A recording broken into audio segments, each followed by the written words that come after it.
Welcome to another episode of the Let's Think About It podcast. I'm your host, Coach Mo, and I'm here with another exciting guest, and her name is Romy Van Der Merwe. How are you? Well done for saying my name like that and getting it right. I appreciate it. I am so so excited to be here. Really very happy and thankful to be having this conversation with you today. Absolutely. And you have to tell my audience where you calling in from. I am calling in from Vancouver, Canada. My Vancouver. Okay. beautiful day today for a change. We live in a rainforest, so it rains a lot, but today is a beautiful day, and it's great to be in Vancouver. Born and raised? No, so I'm actually from South Africa originally. I'm German, so I'm a little bit of a mix. I'm German from South Africa. I met my husband there and we immigrated to Canada, to Vancouver, 2017. What is that? That's already 8 years ago. 7 years? How's my maths?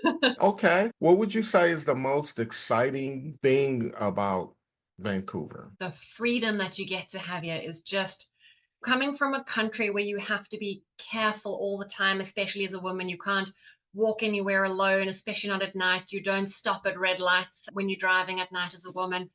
And here I hike in the forests by myself. I have a bear belt because we live in an area where there's bears. But beyond that, I can just, me and my little schnoodle, who's not the biggest protector in the world, he's just a little fluffy thing, we can just be in the forest alone together. And I do not have to worry. It's this massive sense of freedom. And that's really a big reason why we moved here. That's what I'm talking about. I appreciate you sharing that. But Mm. more importantly, I'm really happy that you're here because we have a great topic that we're going to talk about. You are an imposter syndrome coach, Yes. and I talk a lot about fear on this podcast. I talk about that punk ass inner critic that gets in our Mm-hmm. way. Excuse my Mm-hmm. French, but that Mm-hmm. was the title of one of my episodes. Love it. And you are an imposter syndrome coach. So before we get into all of that, talk to or share with my audience about your journey to becoming an imposter syndrome coach. So I always feel that the best way you can help anyone is if you've gone through it yourself and you can actually have identified with it. And imposter syndrome is something that was just part of my life in hindsight for so long. And I didn't realize that the thoughts that I was having and the reactions that I was having were part of this imposter syndrome. I just thought that's who I am and that's how I think. I had a couple of I, of course, need the universe to show me the same thing over and over a few times before I realize that I'm being told something. But my last one was really my biggest wake up call. Was I was a real estate agent, commercial real estate agent, really doing well, successful at what I was doing, but I was in an environment that was just not very supportive, not very helpful. And I had just gone on mat leave. My baby was 1 month old, and I had been very instrumental in a deal that I had done with two colleagues. And a month into mat leave, I get this email, or you're not getting commission. And I'd fought so long and so hard. And I was like, okay, you know what? I'm on mat leave. Maybe I just don't deserve it. And maybe, so I had all these thoughts again that maybe I'm just not deserving of it. So I let it go. And then like a month later or 2 months later, when I came out of this fog, I was like, no, it's not right. It's not right to constantly be bowing down and saying no to yourself. And that was really my turning point where I'm like, I can't be the only person that is feeling this. I can't be the only person that dreads going to work, that has this fear coming up already on Sunday, sometimes early Sunday mornings already, where I'm waking up, oh gosh, tomorrow I need to go to work again. Right. And I'll bring that home. I'd bring it home to my family. I'd bring it home to my boys and my husband. And it's not a way of life to be stuck under this oppressive umbrella all the time. And that was really my turning point. Wow. So what was that said, I'm going to be a coach. I'm going to be an imposter syndrome coach. I know you were feeling it, Mm-hmm. but when did that piece of the journey happen for you? So I then went on my own journey, my imposter syndrome journey, right? So figuring out like how I had been living with this and how it had been showing in my life. And it showed up in very many instances.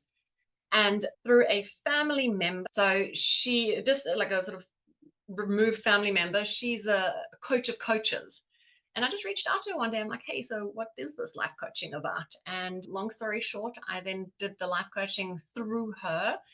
And it's so massively rewarding. But then, of course, the first thing that happens to me is, okay, great, now I've got my certification, but now who am I to coach anybody? I don't have Right. enough experience. What life experience do I have to teach anyone else? So, so then I Right. started going on a whole bunch of new courses and new things. And my poor husband, very supportive, he was like, oh, that becomes, he listened, watched me do all of these courses and like spending all this money. And then eventually also, what was it? I think I heard somewhere someone saying you only need to be 10 steps ahead to be able to turn around and help someone. You don't have to be a million miles or a million steps ahead. Yeah. It's just 10 steps and help from that perspective. And then that somehow, with the experience that I've been having for such a long time, I was like, okay, imposter syndrome is something that I know. And I know what I had to do to work through it.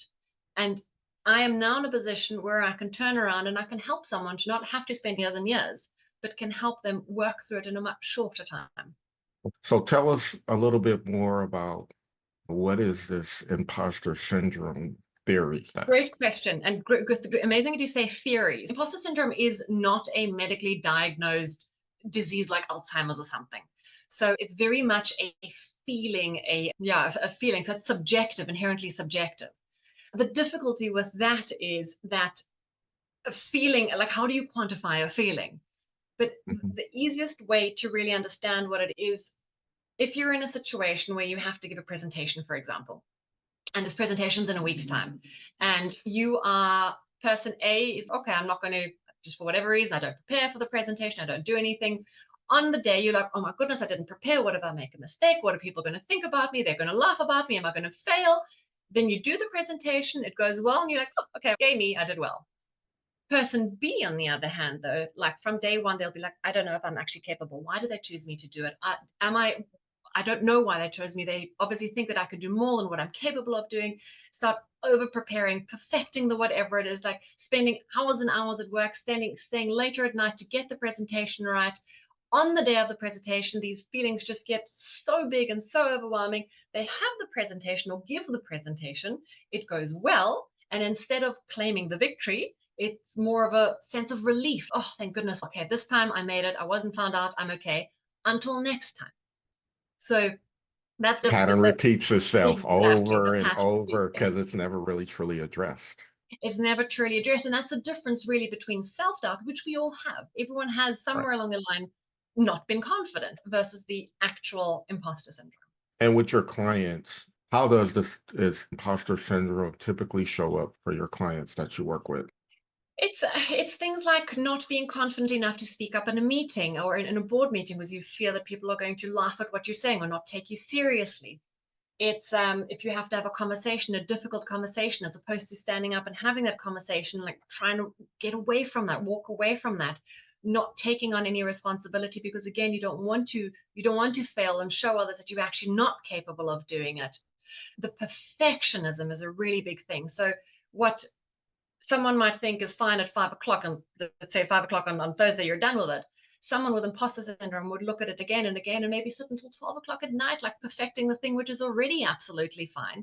And then they miss out on family time and they get resentful. And it just all amplifies because there's this inability to fully trust that the work that I have done is fine. It's good. And it might not be perfect, but it is good. It is good enough to go out. And then when they do get a feedback of it not being what exactly perfect, it is taken to heart so extremely. And as opposed to seeing it as, okay, this is feedback, I can improve Right. upon it next time, it is taken very personally. And then that brings you down on the energy scale, on the success scale, and just really on the downward spiral.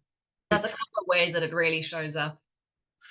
I get it because there's this judgment that's present, that never ending judgment, whether it's a limiting belief, whether it's a certain story that you tell about yourself and how you see yourself, Mhm. and it limits you from getting out of your own way, right? Yes. You just like you just said, you had this amazing presentation, but then you still find a way to create doubt about yourself after the success you just have. How do you work with a person from that mind frame to start to make that shift? Great question. The very first thing is to create awareness around what's happening. Because most often than not, and me myself as well, like when I was in it, you don't actually realize that this is a pattern that's recurring and this is the type of thoughts that you're having because it just is the way it always has been for you. So Right. it's really just stopping in a situation, figuring out what it is that you're feeling, and has this happened before? Is this a recurring theme? And then working on it from there. And once you've sort of got this awareness and are so you're aware of it and you're able to then take the next step, which is really to start balancing the scales. And you very much do this as well, I'm sure, in your coaching, is that just there's so much negativity that's going on around me, the social media that's being from every angle blasting at us. News is negative because what's it, if it bleeds it leads, right? So it's all this negativity around you and you're being told what to do, how to act, how to say, how to all of this. You need to balance that a little bit. And for me, the best way to start balancing it, which is a really easy thing to do, and it sounds too simplistic, but it really is effective, is to start really writing down all of your wins, everything that you have achieved, everything that you Yep. have done. And it doesn't matter how big or small it is. In fact, you want to start with the small things and then Right. build it from there. And then one day when you start writing this all down, you actually start seeing like how much you actually have achieved in life and how much you Yeah. actually have done. Right. So you start believing it and you can start flipping through and reading everything that you've done. And it starts to balance things out a little bit.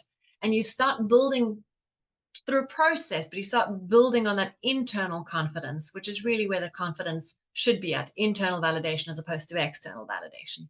Yeah, you're ultimately building reps of positivity into Yes. your consciousness, right? Yes. Because by default, you absolutely do nothing. It's always easiest that you will attract so much more negativity, right? Just Yes. what you said, you got social media, you got the news, even to Yeah. the extent you got family members, Yeah, you got absolutely. the environment where you live is negative, okay? Yes. Yes. What are you doing to offset that? What are you doing to create that balance? And if you by default do nothing and you're just Hmm. getting negative, and Yeah. in your Yeah. family that you're associated with Yes. negative, right? Yeah. Your Yeah. upbringing Yeah. negative, right? Yes, I know. Excuse I me. don't know. You are so 100% right. Was it Joe Dispenza that said there's this of our thoughts, 70 to 80% of our thoughts are negative thoughts, are disempowering thoughts, right? So again, we have to balance that. There's, which I'm quite a visual person. So someone once said to me, or I read this somewhere, maybe it was my coach that said this, that our thoughts, how does it go? Our mind is like Velcro to the negative and Teflon to the positive. And that for me was just such a visual thing because we do tend to hold onto the negative. It's if you're in school, right, and you get 98% in your exam, are you going to celebrate that 98%? Or is the majority of the people going to be like, oh, I didn't get the last 2%? We just fixate on that. And instead of claiming the win and claiming the achievement. So that's where the balancing comes in. Absolutely, like you said. Absolutely. And you have to, or we have to be Yeah. creative Yeah. in how we bring in our negativity. And so you just get a millimeter amount of one thing that you can do to create positivity, Yes, which is absolutely. affirmations, journaling. Affirmation. There's so many different things that you can petting your pet, right? Yeah. That's something Yeah. that you can do that kind of creates just to get that feel of motivation Mm-mm. to embrace positivity and optimism into your mindset so that you can start to create that balance, whatever that looks like. Yeah. But Yeah. the most effective way is just what you said, because I go back to my history. I have notebooks. I have of just journaling Yeah. affirmations Yeah. because we, like you said, we all carry this doubt, right? Yeah. And when you don't have that balance, there becomes a lot of self-pity that we carry in certain situations that come up. Yes. And what I've learned through my experience as I journaled and wrote out affirmations, I don't dwell in the pity. It Okay. comes and it goes Great. so much faster. Yeah. And you just become so much more optimistic. Mhm. And so to the Yeah. point where it's an autopilot now, though. Yeah. And that's the Yeah. goal, Yeah. is to try to get the positivity to be autopilot so Yeah. that when we approach a difficult or scary situation, we're not dwelling in it for hours, Yeah. we can Yeah. move past it and be our true version of ourselves. I'd love to stack on that. So the dwelling is, I find that oftentimes we don't even know that we're doing that. It's the thought process that we've just always had. It's just a way that we think. And in fact, if like you have a friend, you have a buddy, you have a family member, and they're going through a tough time, you're going to sympathize with them, right? You're going to sit there, you're going to help them. But what you're ultimately doing is you're enabling them to stay in that self-pity and to stay, not necessarily self-pity, that's too hard of a word, but you're letting them stay in that overwhelm and that sadness and that despair, whatever it is. So again, it comes to you get time, like whatever happens in life, take the time to acknowledge what happened, to process what happened, to feel everything that is around it. And then there's a cap. There has to be a cap somewhere along the line where you're like, okay, now it's enough. And I need to, if I want to get ahead, if I want to get out of this, I need to make a change. And the change has to start with me. So I often find that friends and family are probably not the best because they want to help. And the way that they help is to show sympathy. But so it comes back to the awareness of these are the thoughts that I'm having. Yes, I get to have some time to feel everything that I'm feeling, but there has to be an end point if I want to then move on from here. Here's a question for you. Yeah. How would you differentiate between fear and imposter syndrome? That's a good question. So I think fear in and of itself can be a really good thing if used correctly. So the whole fear thing is inherently a part of our DNA, right? Way back when there was a saber-toothed tiger, we knew not to go hug the cat. We knew to run away, right? Same now. If you're in a situation that is really a dangerous situation, this fear comes up and we get to then move away. Imposter syndrome is how can I? So, imposter syndrome is more of being in a situation that is not threatening to your life. So, like the saber-toothed tiger is threatening to your life, but having to give a presentation, right? This presentation, it's not threatening. Is it scary? Absolutely. Is it something that you are fearful of doing? Absolutely. But it is not a life-threatening thing to be doing like the saber-toothed tiger. It is just the fear of making a mistake, the fear of being found out, the fear of being ridiculed. What part of what imposter syndrome really is that we are inherently social beings. So we're part of a community and we want to fit into this community. We don't want to be ostracized, cast aside. We want to be part of this community. So the fear of making a mistake, the fear comes from if I do this wrong, I'm going to be kicked out of my society. I'm going to be kicked out of my group. But it's not the presentation, the situation, whatever it is not the life-threatening thing that's going to kick you out of this community. It's just a situation that you're in that you have to work through and move through to get out of.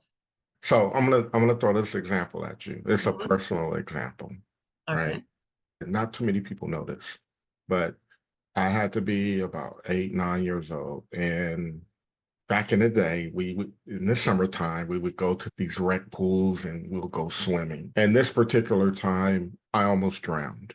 Right, Mm. Mm. literally passed out underwater. Somebody had to dive in, bring me out, pump me, Wow. CPR, the whole nine, unconscious, coughing up water in the Yeah. hospital, pumping out the water out of my lungs, the whole nine. Wow. So from that standpoint, there was a fear of water, Absolutely. going Yes. near the pool, all of that. Maybe 16, 17, friends, swimming, whatever, that fear is still present. Mm-hmm. But then there's also self-doubt. You might drown again. What if you Mm-hmm. don't do what you're supposed to do? Maybe you shouldn't do this and this. Mm-hmm. In that sense, is that imposter syndrome? So for me, no, that's not imposter syndrome. That is a traumatic event that happened to you in your life. Okay. And it is something that needs to, yes, absolutely needs to be addressed because I'm assuming, and correct me if I'm wrong, but so the incident happened and you went to the hospital and they were able to save your life. Right. But what actually happened to you and the emotions and the feelings and the thoughts and everything that happened then, that was more than likely not really addressed. So you're bringing this with you, and every time you put into that situation, your body, your mind goes back to that. This is a real fear because you did almost die, right? So this is a real fear. So no, that's not imposter syndrome. That is an actual fear of an event that happened to you where you almost died. So you now to be fearful. But where I understand where the question's coming from, this imposter syndrome, but it's because you're still carrying it forward with you. So Right. it's really going back to addressing what happened then on an emotional level, how, and processing that, letting go of what you felt, what happened, in a sense of accepting that it did happen. So not pushing it aside, definitely not pushing it aside, never pushing it under, never pushing it aside, addressing it, dealing with it, and then moving on from there, and then doing what you need to get comfortable around a pool, finding an instructor to help you swim again, whatever that might be. But yeah, it's that. Absolutely. And for the audience perspective, I am not afraid of the water anymore. I have Great. overcome that decades ago, but I thought it was just a good opportunity to paint the picture, the differentiations between the two. And I Yeah. appreciate you sharing that. And just a side note, how I overcame that is I got my ass back in the water. And Fabulous. Yeah. Yeah, that's how that's I great. that's how I just overcame it, right? And then Yeah. obviously I worked on my swimming skills so I can get Yeah. better. But as I got more and more into the pool, the more and more that fear diminished. So Hmm. really appreciate that. So what's your strategy? What's your typical approach and how you work with your clients that come to you with difficulty, with doubt about themselves and struggling with imposter syndrome? What's your strategy to help them?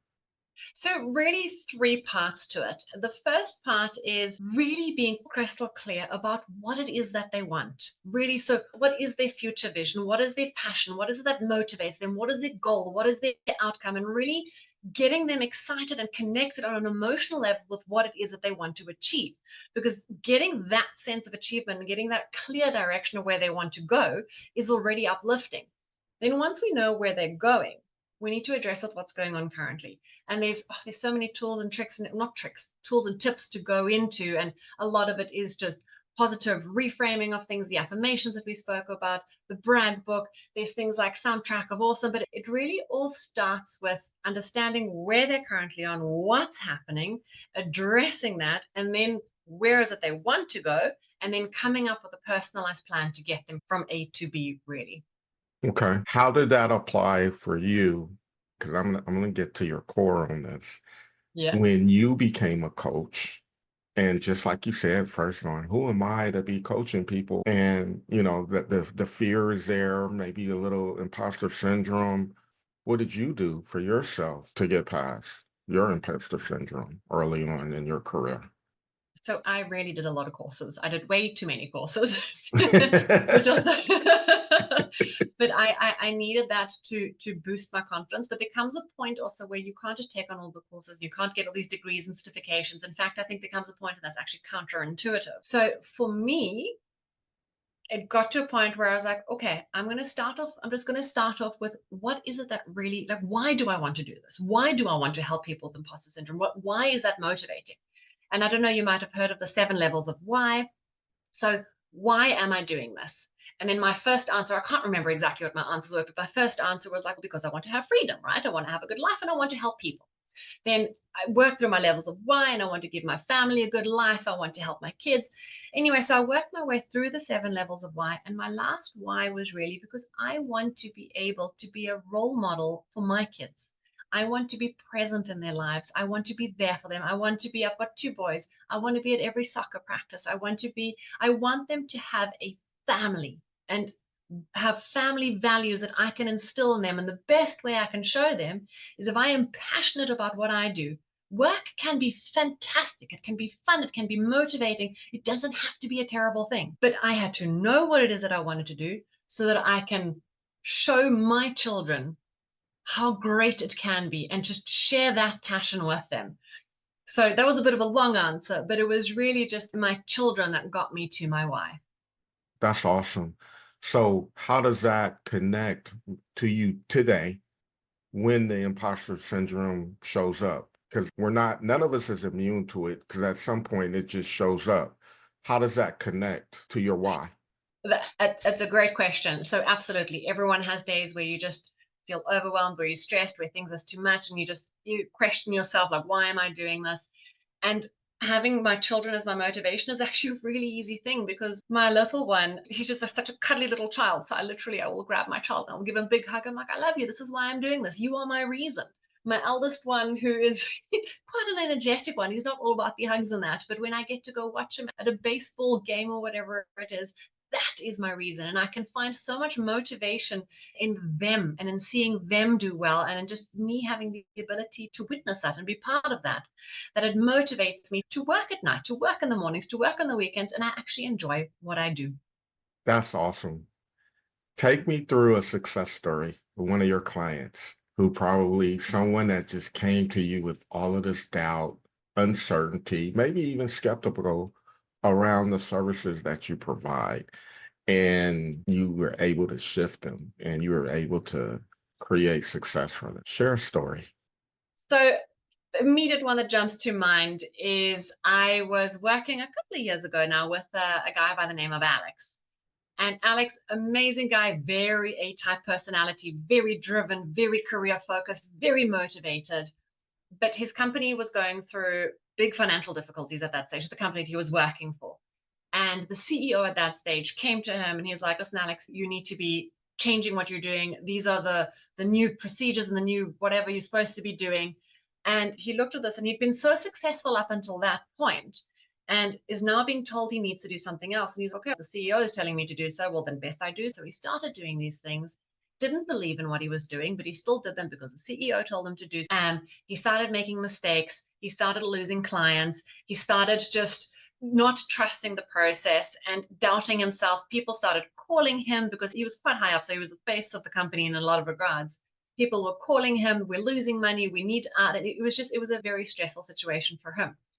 So when him and I started working together, he was really pretty much at the bottom. He'd lost all these clients, people telling him how badly he's doing. And I need to change. I need to get out of this. So we just really started building him up, understanding where this break happened, and got him back to his original confidence that he had, doing what he was good at and not following what he was supposed to be doing, but connecting to what he was good at and what came to him naturally and was really what was his authentic way of doing it. And once he did it in a way, or did it again in a way that was who he truly was, he did it a lot more confidently, and he got people to just believe in him and believe in the company. So he got one of the biggest investors who was about to jump ship to reinvest in the company. And at the end of it, the CEO came back to him and said, you know what? Whatever you are doing is exactly perfect. Do not change. And so it was just really a massive success cycle for him. And it's, again, from, this, it's very rewarding when you get someone who is just so down and out. And by the time that at your end of your time together, and he's just so positive, it was a really an amazing success story. And for a lot of reasons, he is actually part of the reason why I went into imposter syndrome.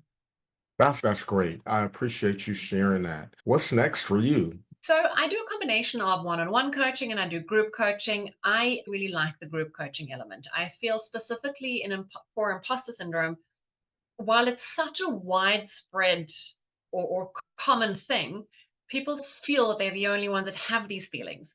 So if you're in a group setting or in a group environment, it's nice to be part of people that are going through what you're feeling. They're feeling the same as you. And that in and of itself, being in that container of Right. like-minded people, is already a really great starting point. So my goal is really just to expand that and to reach as many people as I can, to just help so they can fast forward from where they're currently at to working through the imposter syndrome, to accelerating their career and really taking their next step in their career and in their life. So it's reaching more people is my short answer, to help them through all of that. That is so true because most of our clients that I work with and certain fears come up and Yeah. they truly believe they're the only one that has this feeling until I help normalize it. We all experience this. Hey, you know what? I experience it too. The Yes. point is, right, are you dwelling in it? And what can you do to move on from it? Yeah. And how do you acknowledge it? And what are your tips for yourself? What is your intentions for when the imposter syndrome shows up? What's your plan to attack it because it's going to show up, right? And Mm-hmm. so being able to consciously give people tools and how they better address themselves when these things come up, whether it's Yeah. fear, whether it's imposter syndrome, Mm-hmm. whether it's doubt, whatever you want to call it. What Yeah. are your intentions for when it's going to happen? And I think most of us, we become unconscious to that and feel that we have no choice, that we have to accept the fear, the self-doubt, and just wait for it to go away. Yes. And one Yeah. of the things that's one of the things that I help teach my clients is just, you don't have to wait. You Mm-hmm. can be intentional. You can Yes. decide Yes. by acknowledging that, yes, it's scary right now. Yeah. It is. I'm It is. terrified as hell. Mm-hmm. But what else am I going to do? You Yeah. know what? Yeah. I'm going to move forward.